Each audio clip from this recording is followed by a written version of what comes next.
Hello friends, नमस्ते, प्रणाम। मैं सालू मिश्रा अपने यूट्यूब चैनल से सभी दर्शकों को स्वागत अभिनंदन करती हूँ। तो फ्रेंड्स, आज मैं सुनाऊंगी एक सुंदर सा देवी मैया के सॉन्ग है। आप लोग सुनिए, जैसा भी लगे कमेंट में बताइएगा और अच्छा लग जाए तो हमारा भी सपोर्ट करना और ज़्यादा से ज़्यादा लाइक कीजिएगा और शेयर भी करना। तो आइए, देर न करती हूँ, अपने गीत को आगे बढ़ाती हूँ। मोर पीछू अरवा मैया आमावा के गछिया हो कि यारी यारी ना। मोर पीछू अरवा मैया आमावा के गछिया हो कि यारी यारी ना। हो कि यारी यारी ना। कि मैया निमिया लगैबो हो कि यारी यारी ना। कि मैया निमिया लगैबो हो कि यारी यारी ना। अमावा के पेड़वा बैठी बोलेली कोयलिया हो कि उठा मैया ना। हो कि उठा मैया ना। कि भैले भोर भिनु सरवा हो कि उठा मैया ना। कि भैले भोर भिनु सरवा हो कि उठा मैया ना।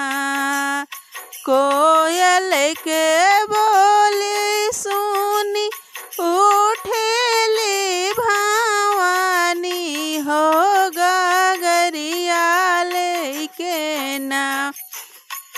हो गगरिया लेके ना।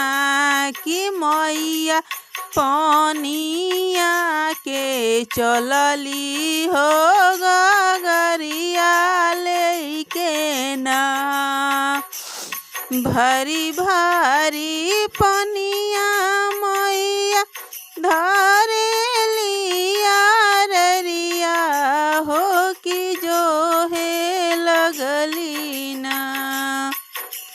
भारी भारी पनिया मैया धरेली यारिया हो कि जो है लगली ना।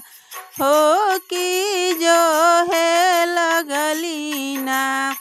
कि मैया मलिया के रहिया हो कि जो है लगली ना। घूमता फिरत आवे मालिक के बेटौआ हो अलगाई देता ना। कि बेटा हमारो गगरिया हो उठाई देता ना।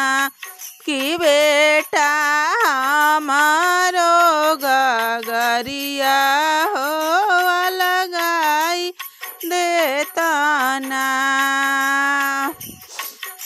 बेटा हमारो गगरिया हो उठाई देता ना। जब हम मैया तोहर गगरी उठैबो हो कि का हो देबू ना। कि मैया गगरी के उठवनी हो से कहू देबू ना। कि मैया मोरा गगरी के उठवनी हो से का हो देबू ना। तोहरा के देबा बेटा विद्या और ज्ञानवा हो कि रानिया के ना। तोहरा के देबो बेटा विद्या और ज्ञानवा तोहरा रोनिए के ना।